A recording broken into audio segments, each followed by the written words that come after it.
Oke, baik. Perkenalkan, nama saya Syafiq Dawas dengan NIM 1S1240053. Saya dari Universitas Halil dengan prodi jurusan Informatika. Dan di sini saya akan membahas materi terkait OOP atau Object Oriented Programming. Oke, mulai dulu dari atas. Nah, di sini kita akan menggunakan bahasa Python. Langsung mulai saja, di mana di sini adalah topik to cover. Nah, di mana di sini kita akan membahas 8 topik utama. Yang pertama itu kita akan mulai dengan Introduction to OOP atau Oriented eh, Oriented Object Programming atau pemrograman berorientasi objek, kemudian dan motivasi di baliknya. Dari kenapa kita perlu OOP, kemudian yang kedua kita akan bahas kelas dan objek sebagai fondasi OOP, kemudian yang ketiga kita akan bahas tentang operator overloading, yaitu bagaimana cara mendefinisikan ulang perilaku operator itu standar untuk kelas buatan kita. Kemudian yang keempat itu adalah iterator for class, kemudian yang kelima inheritance atau pewarisan, kemudian yang keenam abstrak kelas, kemudian yang ketujuh ada namespace, kemudian yang terakhir itu ada perbedaan antara swallow dan deep coping. Oke, kita langsung lanjut saja ke introduction. Nah, kita mulai di mana apa itu Object Oriented Programming. OOP itu adalah sebuah pendekatan untuk memodelkan hal-hal di dunia data ke dalam software. Misalnya, kita bisa memodelkan objek itu seperti mobil atau rumah. Kita juga bisa memodelkan relasi antar hal, misalnya relasi antara murid dan guru atau antara perusahaan dan karyawannya. Intinya, OOP itu mengubah entitas nyata itu menjadi objek software dan mengatur hubungan antara di antara mereka. Kenapa OOP ini dibutuhkan? Nah, kenapa kita perlu repot-repot pakai OOP? Jawabannya itu ada tiga kualitas utama yang ingin kita capai. Nah, pertama itu ada robustness. Program yang kita buat itu harus tahan terhadap kegagalan. Kalau ada input yang tidak terduga, program itu tidak boleh langsung crash. Kemudian yang kedua ada adaptability, yang dimana ya kita bayangkan kita punya program yang besar dengan ratusan ribu baris kode, kita ada perubahan requirement, kita ingin bisa mengadaptasi perubahan itu dengan mudah tanpa harus menulis ulang semuanya. Kemudian yang ketiga itu ada reusability, di mana kode yang sama itu bisa dipakai ulang di berbagai aplikasi yang berbeda dengan sedikit atau tanpa modifikasi. Nah, kemudian bagaimana AOP itu mencapai tujuannya? Nah, yang pertama itu adalah enkapsulasi. Enkapsulasi itu kita bisa mengikat data dan metode itu bersama-sama dan membatasi akses dari luar. Data sensitif itu tidak bisa diubah sembarangan dari kode lain.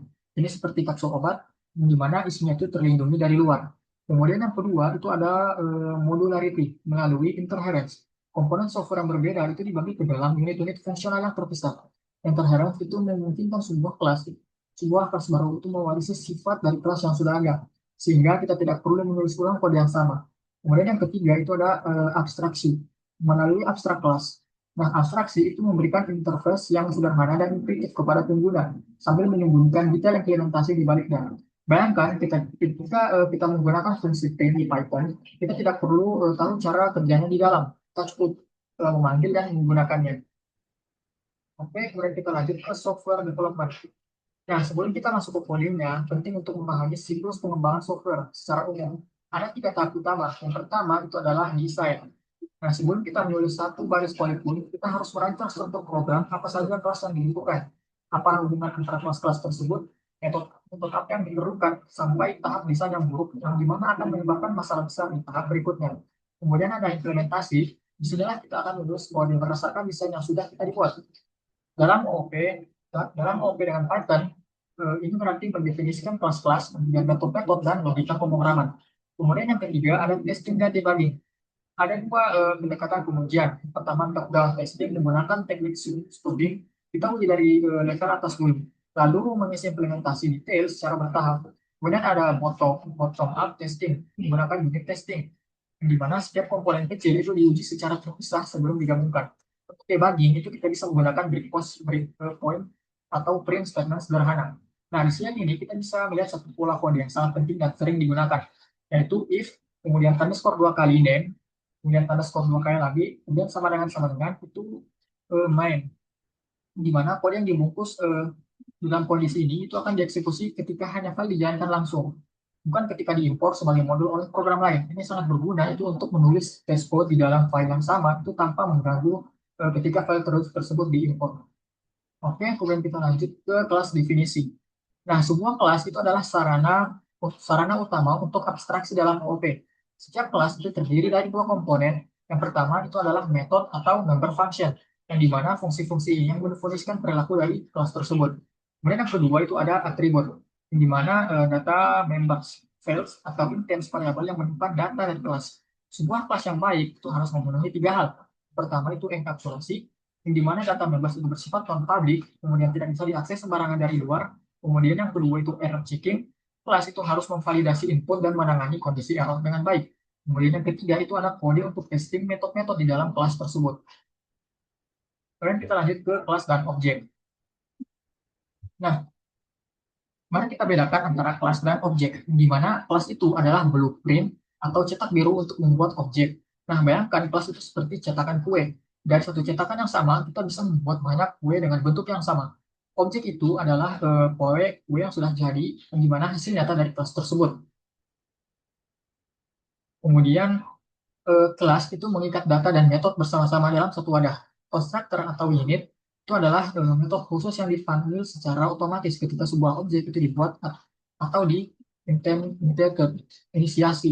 Satu hal unik di Python itu dibanding dengan bahasa lain seperti Java atau C++ itu adalah Python tidak mendukung formal access control. Artinya Python tidak memiliki keyword privat atau protected seperti bahasa lain. Sebagai gantinya, itu Python menggunakan konvensi penamaan seperti member yang diawali dengan satu underscore itu seperti di sini kita bisa lihat seperti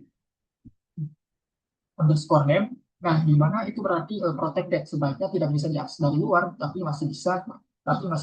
Kemudian nama member yang diawali dengan dua underscore seperti underscore gender seperti ini, itu berarti private, di mana Python melakukan nama bangun sehingga akses langsung dari luar itu menjadi lebih sulit.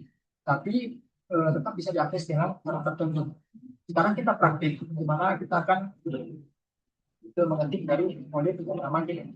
Padahal saya selalu buka export kan, sini sebuah file baru dulu.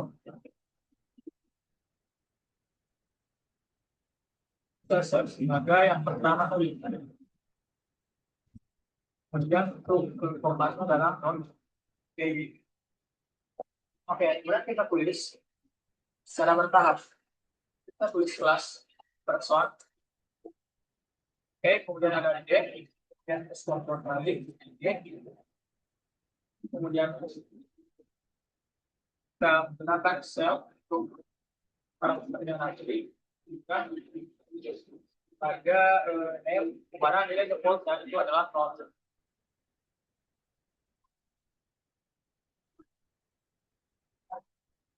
Oke,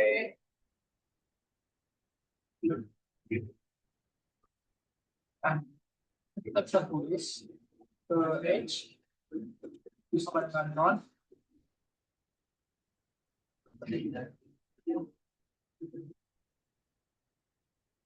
set, kemudian kondisi yang harus kita tambahkan yaitu name non kemudian gender. Oke, jadi kita tulis name gender itu nilainya juga non.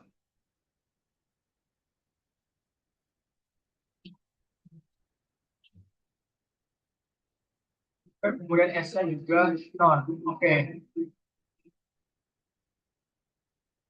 Kemudian kita masukkan ke dalam parameter shell.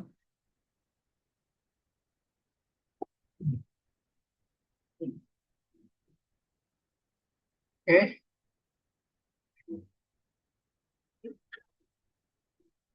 Nah, di sini untuk gender itu kita bisa membuatnya menjadi dua underscore karena ini bersifat private. Nah, seperti itu. Kemudian di sini kita akan membuat lagi untuk def get atributnya.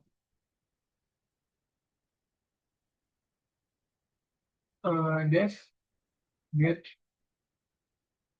atribut. Oke. Kemudian untuk parameternya di sini ada self saja. Oke, kemudian untuk isinya di sini kita bisa lihat ada print hello my name is. Oke.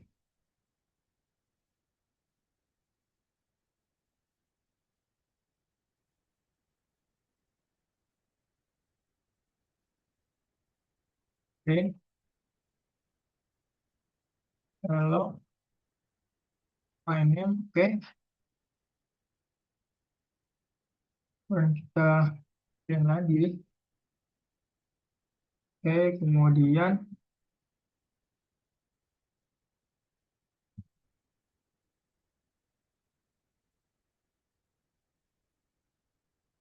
yang terakhir yaitu my gender is,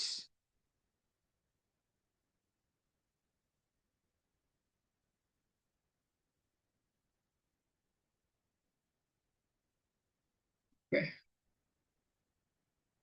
kemudian kita akan buat lagi satu eh, metode yaitu untuk set atributnya. Atribut, oke. Kemudian untuk parameternya di sini ada self, name, age, gender. Self, age, name, kemudian gender. Oke,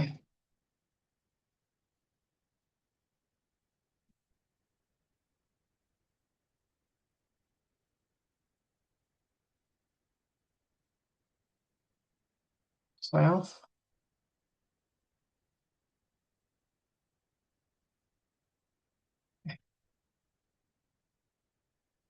Kemudian kita di sini akan panggil di mana P1 itu sama dengan person.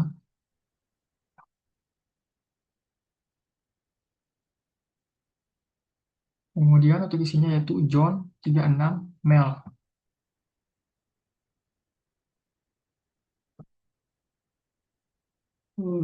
John,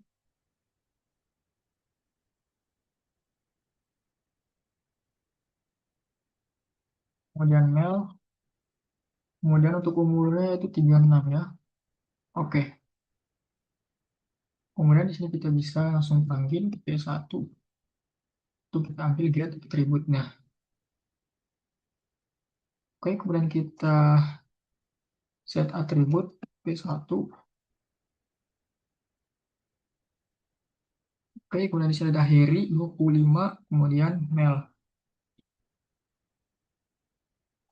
Ada Harry, Mel, kemudian untuk umurnya itu 25.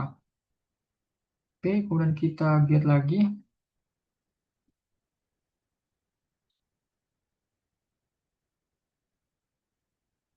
Oke,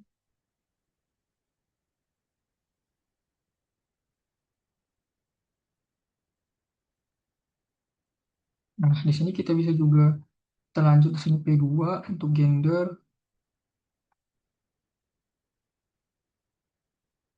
Hmm, Oke, female.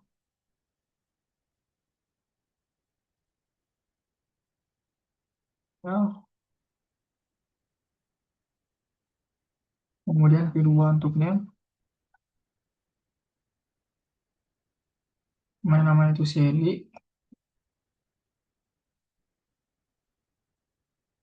Kemudian untuk age-nya yaitu 23.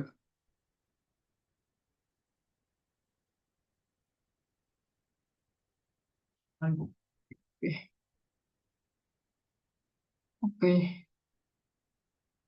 Kemudian yang terakhir di sini kita untuk ambil atributnya. Nah, di sini kita akan print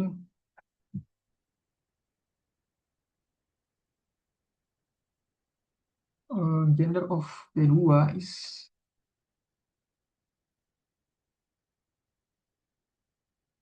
of what is. Oke.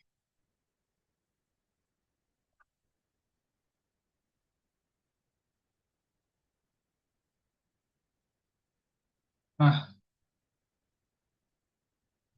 oke, jika sudah di sini kita bisa langsung panggil saja.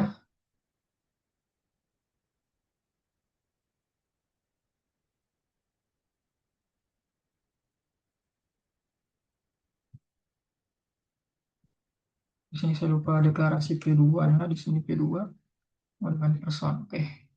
Nah, kemudian kita langsung panggil Python sama dot py. Oke, di sini ada error teman-teman. Saya lihat dulu.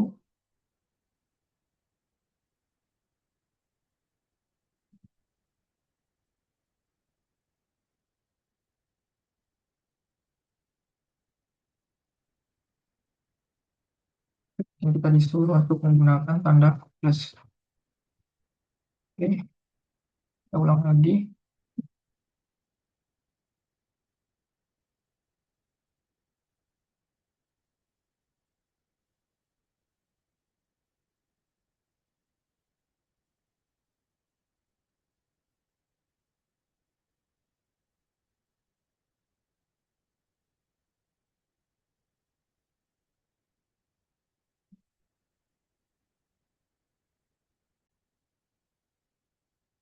Oke, di sini saya sudah memperbaiki kodenya, di mana bila kita ulang, ini saya tuliskan Python sama .py. Nah, maka di sini hasilnya akan sesuai dengan yang ada di PPT kita. Di mana di sini kita bisa lihat my name is John, kemudian my age, sampai ke bawah. Nah, jika kita perhatikan output yang muncul, yang dimana ketika kita mencoba untuk mengakses untuk P2 gender secara langsung di luar kelas, itu Python tidak memberikan error. Di sini kita langsung mengaksesnya itu tidak memberikan error, yang dimana ini bersifat private. Yang berarti itu kita tidak bisa mengaksesnya dari luar. Tapi di sini Python tidak menuliskan sebagai error. Tapi jika kita cek dengan get attribute nilai gender itu internal class tidak berubah. Ini karena Python itu melakukan name mangling, yang dimana gender di dalam kelas sebenarnya itu disimpan sebagai person gender. Jadi P2 underscore underscore gender itu yang kita set di luar kelas itu adalah atribut baru yang berbeda dari self titik underscore underscore gender di dalam kelas. Oke, di sini kita bisa langsung lanjut saja di operator overloading. Nah, sekarang kita bahas salah satu fitur paling yang sangat bagus di OOP, yaitu operator overloading. Operator overloading itu berarti mendefinisikan ulang perilaku operator standar dan fungsi itu built-in Python untuk kelas yang kita buat sendiri. Perhatikan contoh di slide ini, yang dimana operator plus atau tanda tambah di Python itu sudah punya tiga perilaku berbeda tergantung operan operatornya. Ketika kita menggunakan dengan angka 2 plus 3 itu menghasilkan 5, di mana ini adalah penjumlahan biasa. Namun ketika kita digunakan dengan list, list pertama dan kedua itu digabung. Ketika digabung dengan string, kedua string itu disambung atau eh, concatenation. Nah, bagaimana kalau kita punya kelas student? Apa artinya A plus B? Kalau A dan B itu adalah objek student. Python itu tidak tahu secara default. Kita harus mendefinisikannya sendiri melalui operator overloading.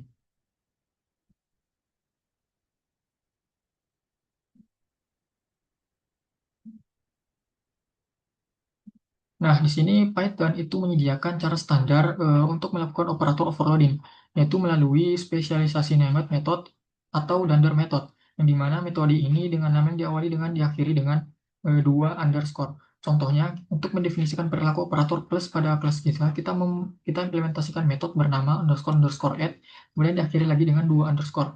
Kemudian untuk operator kurang, kita pakai underscore underscore sub, kemudian dua underscore lagi untuk di belakangnya. Dengan untuk perbandingan kita pakai underscore underscore egg dan seterusnya seperti yang ada di tabel. Ada juga fungsi non operator overload, fungsi str dalam kurung yang biasa kita pakai untuk mengkonversi objek menjadi string itu bisa di overload dengan mengimplementasikan metode eh, underscore underscore str kemudian underscore underscore kemudian diakhiri dengan tutup kurung. Sebuah kelas itu juga bisa diperlakukan sebagai boolean dengan mengimplementasikan underscore underscore bool kemudian ditutup lagi dengan underscore underscore bool yang kemudian diakhiri dengan dua tutup kurung. Jika metode khusus ini tidak diimplementasikan, penggunaan operator atau fungsi terkait itu akan menghasilkan error. Kemudian ada juga yang disebut dengan implied method. Beberapa operator itu punya definisi default dari Python. Misalnya seperti tadi, itu seperti underscore dua kali bool, kemudian diakhiri lagi dengan dua underscore secara default, itu mengembalikan len yang sudah didefinisikan. Maka bool itu akan secara otomatis diinterpretasikan sebagai true untuk intents dengan panjang non-zero. Kemudian di sana contoh vector class, di mana kita bisa lihat contoh implementasi lengkap operator overloading pada vektor kelas. Sebuah kelas itu untuk mempresentasikan vektor dalam ruangan multidimensi. Di sini saya akan mendemokan lagi sebuah codingan yang dimana di sana ada kelas vektor. Nah, untuk komen-komennya saya akan langkahi saja.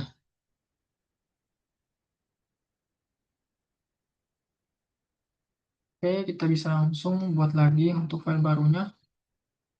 Kita save sebagai kedua untuk formatnya yaitu Python. Oke, di sini kita buat kelas vektor, yang dimana di sini ada. Nah,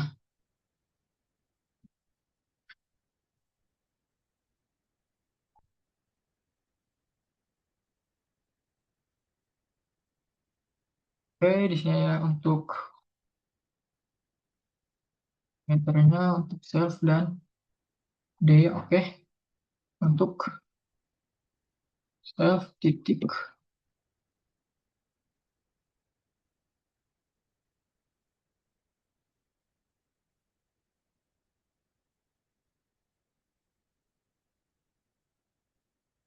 Oke, kemudian ada lagi def len untuk self, dimana di sini kita akan returnkan. Nah, kemudian di sini ada get item, kemudian kita eh, lengkap juga. Kemudian ada def set item, dimana di sini untuk parameternya adalah self, j, dan val. Kemudian untuk isinya yaitu self chords j sama dengan val. Oke, kemudian ada def add, di mana di sini parameternya ada self dan order. Kemudian untuk isinya if len sama dengan oke.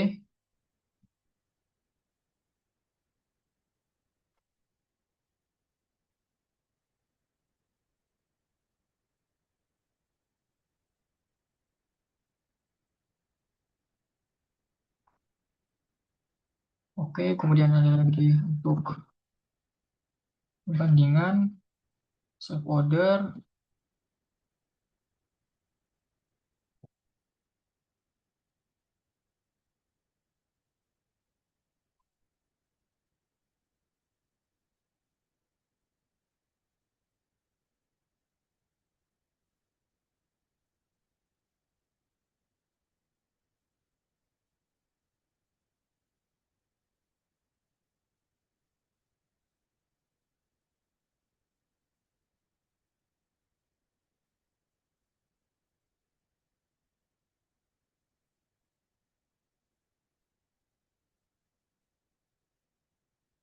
Oke, kita akan lanjut lagi di sini A sama dengan vektor 5 B 5, kemudian X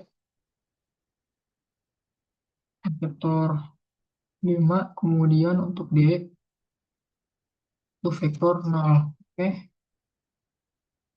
kemudian kita print di mana A dimension len A,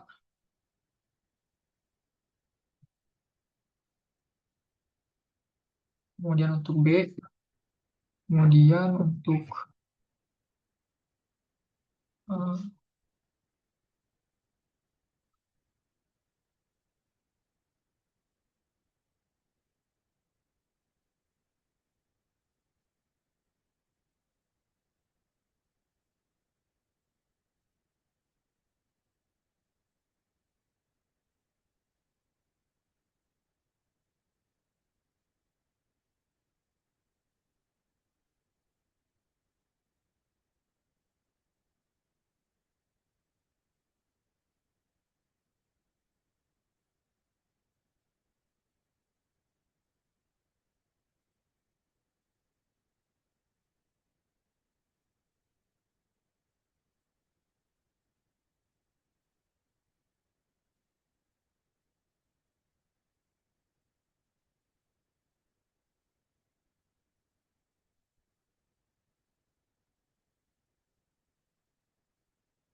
Oke, ini dimana jika kita jalankan buat PD. Nah, di sini ada hasilnya yaitu A dimension A dimension sama dengan 5, dan B dimension sama dengan 5. Dimana the vector has zero length. Dimana ada beberapa hal penting di sini seperti metode get item dan set item memungkinkan kita untuk mengakses elemen vektor dengan notasi A dengan indeks 2 itu sama dengan 2, persis seperti list. Kemudian metode metode add di mana memungkinkan kita untuk menulis A sama dengan A plus B yang sangat intuitif. Kemudian ada metode str yang memungkinkan kita langsung print objek dan mendapatkan output yang bermakna. Dan iterasi for entry J itu bekerja secara implisit berkat metode len dan get item. Kemudian Python itu menggunakan keduanya untuk melakukan iterasi. Kemudian kita lanjut ke iterator for class, di mana sekarang kita bahas iterator, di mana konsep ini sangat penting karena digunakan setiap kali kita melakukan for loop di Python. Iterator itu adalah objek yang menyediakan satu kemampuan kunci, di mana dia mendukung metode khusus yang bernama next yang mengembalikan elemen berikutnya dari koleksi. Ketika tidak ada elemen lagi, next itu akan melempar exception stop iteration, di mana inilah sinyal bahwa iterasi telah selesai. Ada dua cara untuk mengimplementasikan eh, iterator pada sebuah kelas. Cara pertama yaitu menggunakan generator sintaks dengan mendefinisikan kedua metode, kemudian next dan iter. Kemudian cara kedua itu adalah dengan mendefinisikan metode len dan get item pada kelas, di mana Python itu secara otomatis akan bisa mengiterasi kelas tersebut. Oke, di sini kita punya contoh pertama. Di sini saya cuma akan mempraktikkan contoh pertama saja. Oke, kita buat lagi satu file, kita save sebagai 3.py. Jadi kita buat kelas di mana namanya itu sequence creator, sequence iterator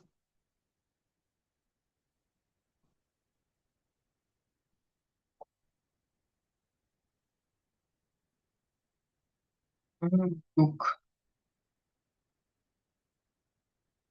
init. Kemudian untuk parameternya yaitu ada self dan sequence. Oke. Kemudian isinya self, sec sama dengan sequence, kemudian ada self cast sama dengan min 1. Oke. Ya, ini kita kasih masuk dulu ke dalam. Oke.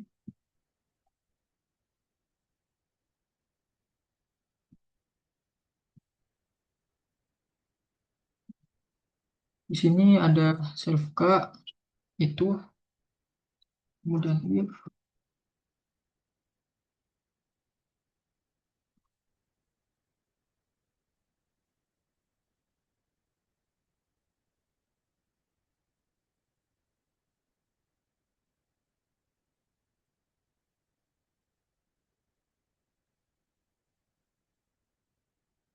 bukan 9235.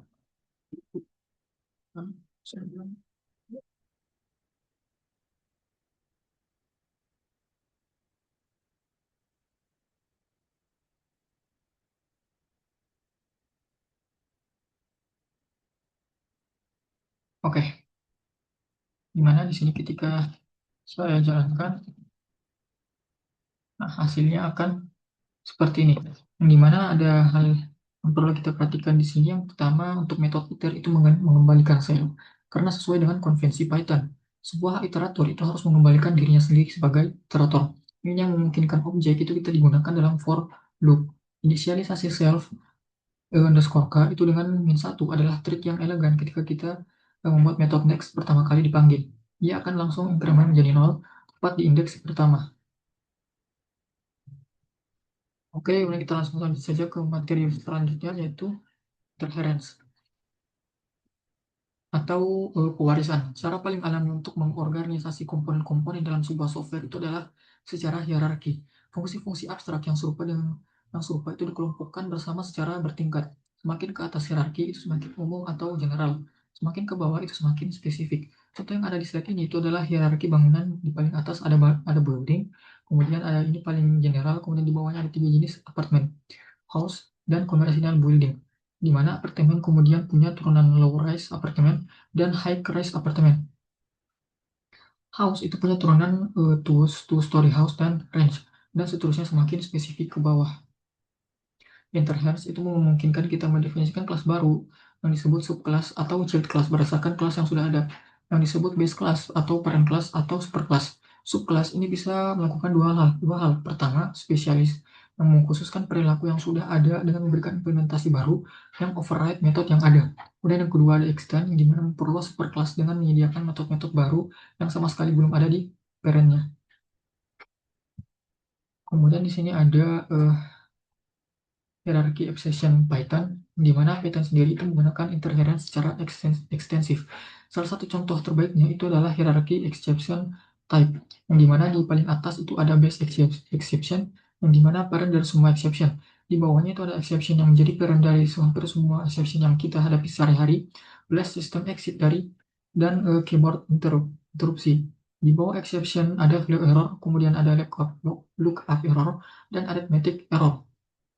Lookup error memiliki dua anak, yaitu index error ketika kita mengakses indeks yang tidak valid dan key error, yaitu ketika kita mengakses key yang tidak ada di dictionary. Arithmetic error itu memiliki anak division, zero division error. Dengan memahami hierarki ini, kita bisa menulis exception handler yang lebih cerdas. Misalnya menangkap lookup error yang dimana akan otomatis menangkap baik indeks error maupun key errornya. Oke. Di sini ada example yang dimana sekarang kita lihat contoh internet yang lebih konkret. Kita mulai dari kelas kredit sebagai parent kelasnya. Oke, di sini kita mulai lagi codingannya. Kita buat lagi file baru, save sebagai ke 4. Oke, oke, kita mulai ada kelas credit card dan kita div. Kemudian untuk parameternya dasar, customer, dan ada bank akan sama limit. Oke,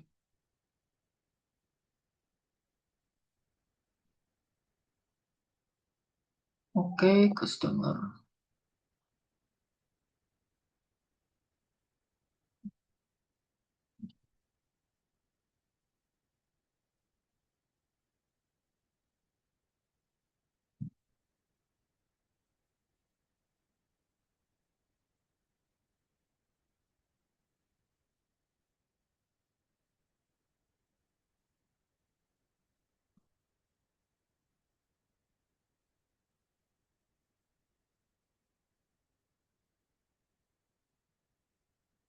Oke, kemudian kita membuat lagi untuk list modulnya.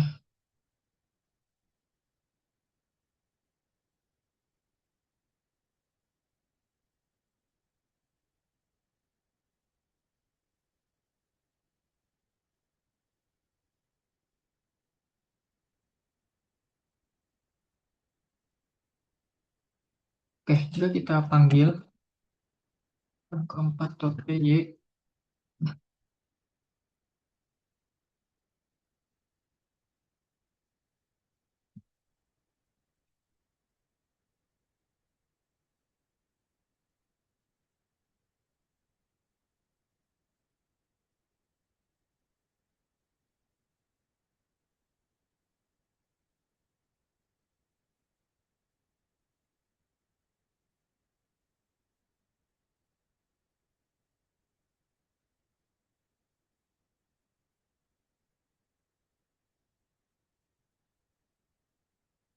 oke, kemudian ada order, pick,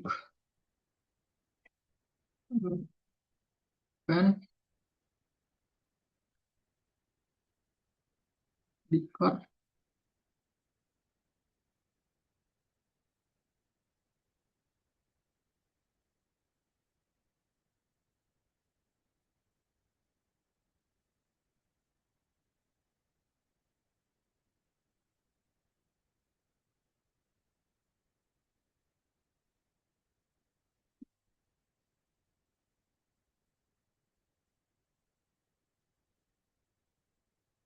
Dan problemnya, oke, di mana di sini tertulis kredit card itu tidak terdefinisi.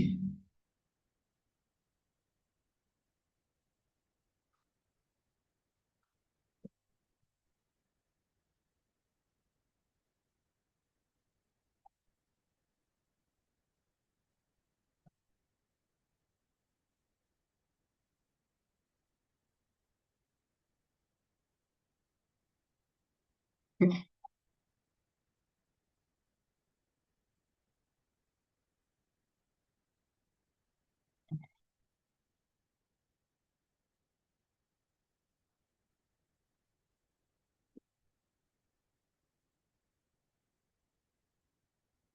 oke, akan coba lagi.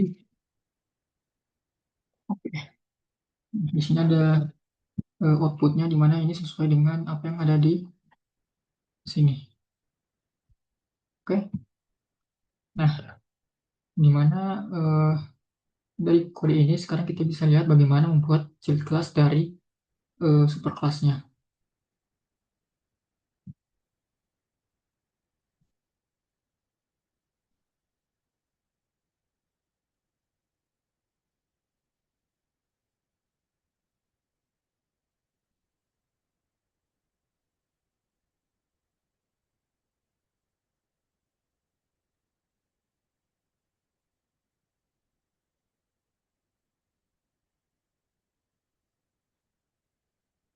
Di mana periode data credit card itu adalah child class dari credit card, di mana kelas ini melakukan tiga hal. Pertama, dia itu mewarisi constructor parent untuk membuat customer baru dengan menambahkan parameter-parameter APR, di mana kedua itu memodifikasi perilaku eh, charge dengan menambahkan denda $5 jika transaksi ditolak. Kemudian ketiga itu menambahkan metode baru yang dimana itu proses mod yang membebankan bunga pada slot yang belum dibayar. Oke, sini kita langsung lanjut ke abstract class yang dimana abstract class itu bisa dianggap sebagai blueprint atau template untuk kelas-kelas lain. Sebuah abstract class itu berisi satu atau lebih abstrak metode, yang dimana metode yang punya deklarasi tapi tidak punya implementasi. Isinya hanya pas. Abstrak kelas itu tidak bisa di-internet secara langsung. Artinya kita tidak bisa membuat objek dari abstrak kelas. Abstrak kelas itu membutuhkan subclass atau child class yang memberikan implementasi konkret dari abstrak metodenya. Untuk apa abstrak kelas yang dimana inilah cara Python menyediakan abstraction, memberikan interface atau API yang sederhana sambil menyembunyikan implementasi detail. Abstrak kelas itu mendefinisikan kontrak, di mana semua child class itu wajib mengimplementasikan metode ini. Ini memastikan konsistensi interface di seluruh hierarki kelas. Python itu menyediakan abstrak kelas melalui modul ABC dengan mendeklarasikan abstrak base kelas atau ABC. Oke, di sini kita punya satu contoh.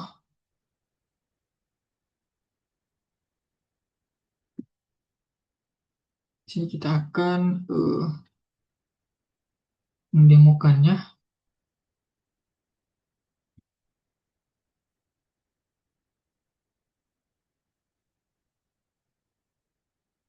Oke,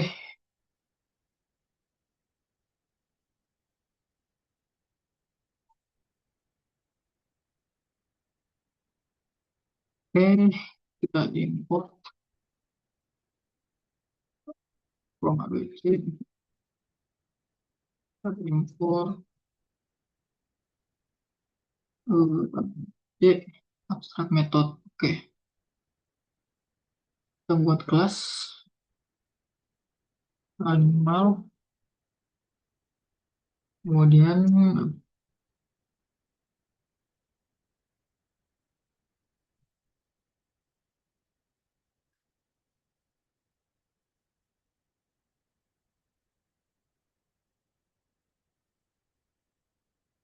kita buat abstrak kelasnya,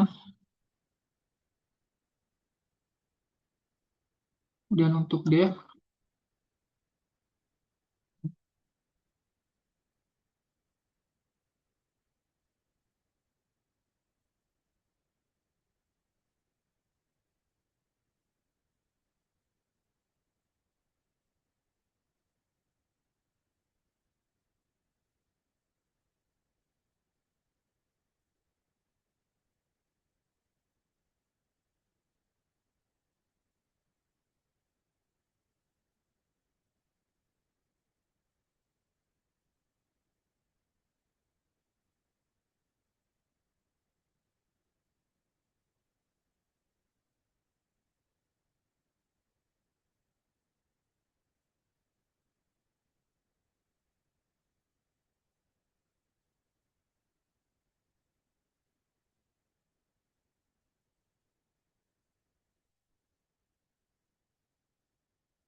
Ini ada error di mana abstract class method is not defined.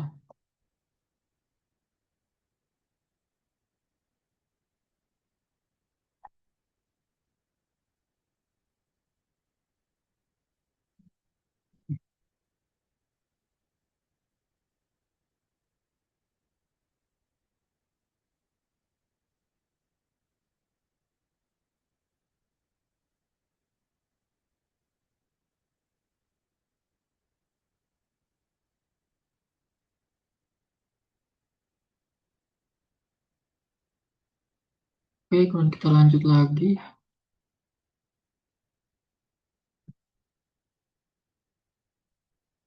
mana argument.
Oke,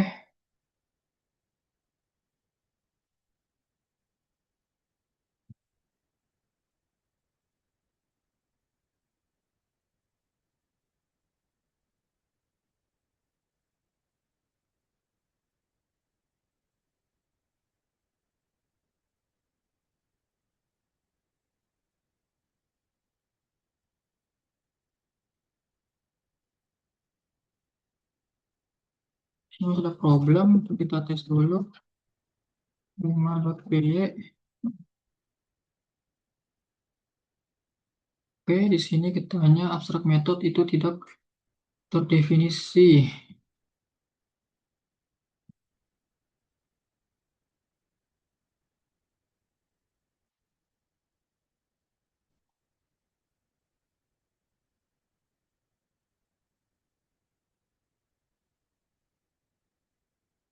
Oke, sudah kita coba lagi.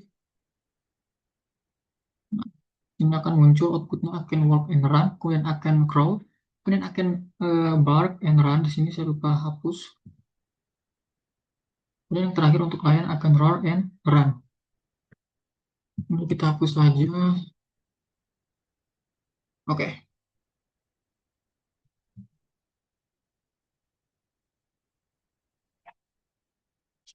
kemudian kita di sini bisa langsung membuat contoh kedua. Di sini saya membuat file baru saja. Mana di sini silakan save sebagai 6.p. Oke, di sini kita akan import abc, abc. Oke, kemudian from abc.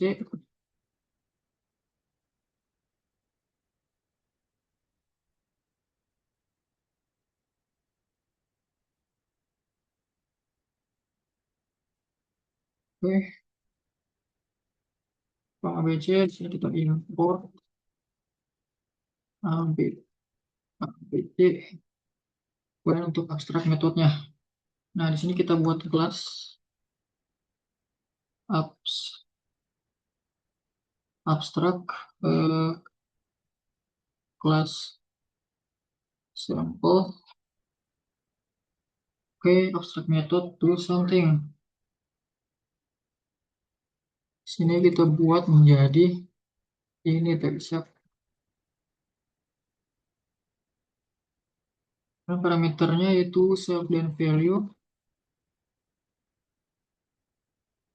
Kemudian untuk isinya self value sama dengan value, kemudian super titik ini. Oke. Kemudian di sini ada abstrak method, ada do something. Nah, kemudian self di sini isinya akan pas.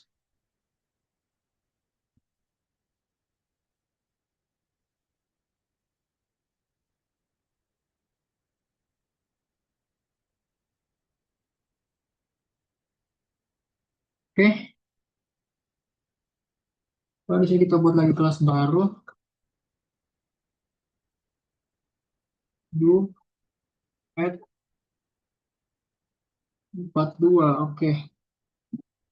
Kemudian, nah di sini kita masukkan superclassnya yaitu abstract class example. Kemudian ada def do something self, kemudian kita returnkan plus 42. Oke, implementasi 4. Kemudian print x do something.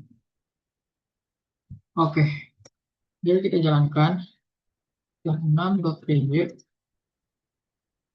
Oke, di sini ada yang salah di line 18. X do add 42.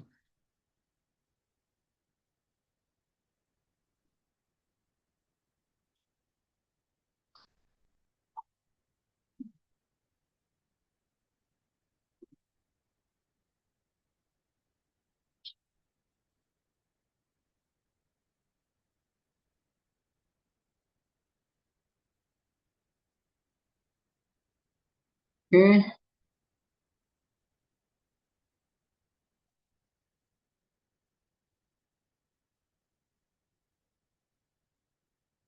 di sini ada error, tetapi saya akan lihat saja dari sini di mana eh, contoh kedua ini menunjukkan beberapa hal yang menarik, di mana abstrak kelas example itu memiliki metode ini yang konkret, yang dimana abstrak kelas itu bisa punya konstruktor. Ketika duet 42 itu dibuat dengan duet 42 dengan parameter 4 yang mewarisi konstruktor dari abstrak kelas example melalui super init.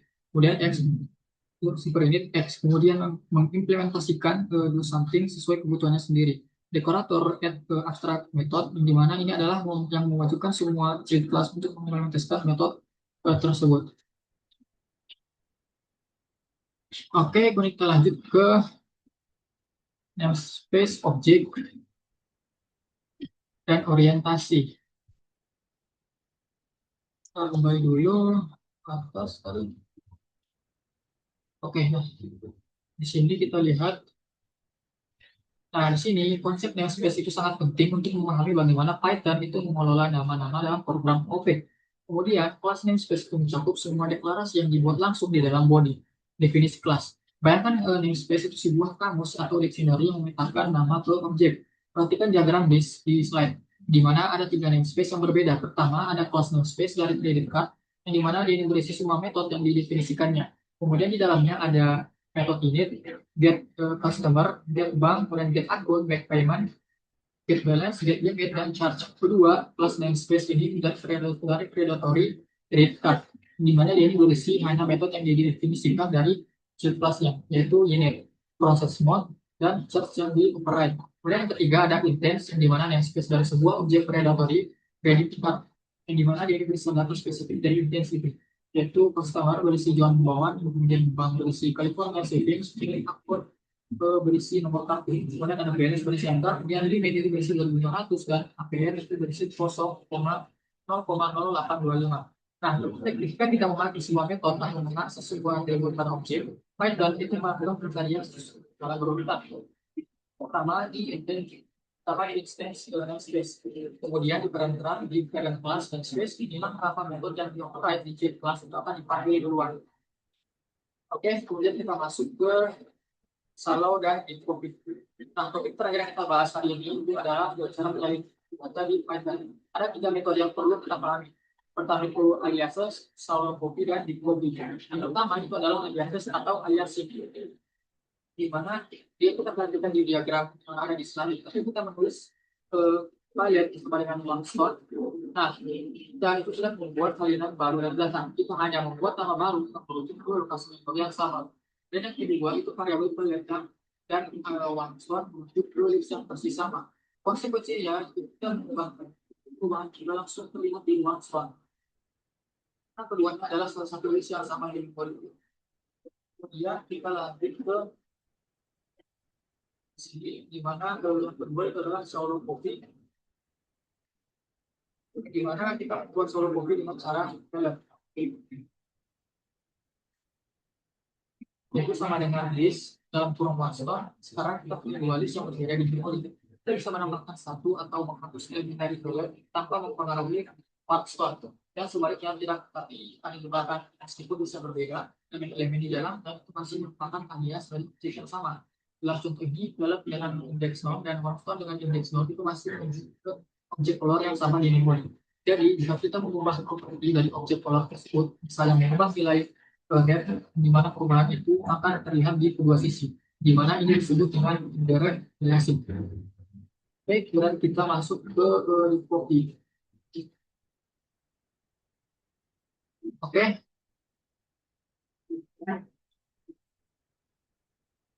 Nah, ketiga itu adalah di copy, yang dimana kita membuat di copy itu dengan cara mengimpor modul copy dan mengambil copy dot di copy dalam kurung one stone.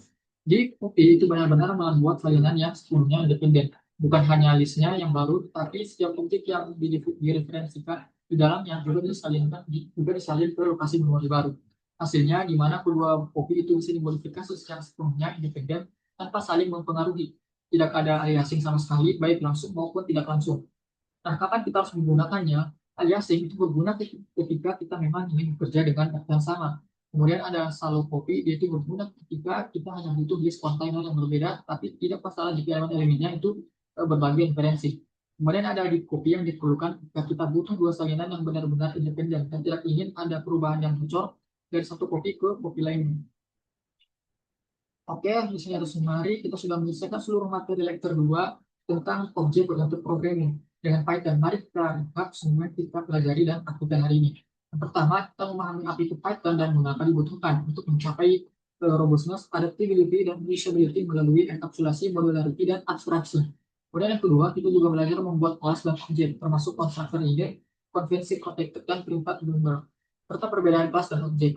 Kemudian yang ketiga, kita belajar operator overloading dari cara mendefinisikan ulang perilaku operator standar kelas buatan kita sendiri, kemudian menggunakan spesialisasi nama, metode, atau dandar metode. Kita praktikkan dengan vektor kelas. Kemudian yang keempat yaitu kita belajar dua cara membuat iterator untuk kelas. Yang pertama itu menggunakan iterator sintaks dengan metode match dan iter, atau menggunakan lem dan get item. Kita praktikkan juga dengan sequence iterator dan range class. Kemudian yang kelima kita belajar interference, cara membuat kelas baru yang mewarisi sifat dari kelas yang sudah ada. Kita melihat ada tiga contoh, yaitu credit card dengan predator credit card, kemudian regression dengan tiga chip kelasnya. Kemudian yang keenam kita belajar abstract class, di mana cara membuat kontrak atau template yang memasang kelas untuk mengimplementasikan metode tertentu menggunakan library ABC dan after method. Kemudian yang ketujuh, kita juga belajar mengenai instance, bagaimana Python itu mengelola nama di dalam kelas, instance dan parent class. Kemudian yang terakhir, yang dimana kita memahami perbedaan antara aliasing, shallow copy, dan deep copy. Tiga cara berbeda untuk menghindar dengan konsekuensi yang sangat berbeda. Oke, mungkin itu saja yang tidak bisa disampaikan. Jika ada salah kata atau kurangannya, mohon dimaafkan. Saya akhiri. Wassalamualaikum warahmatullahi wabarakatuh.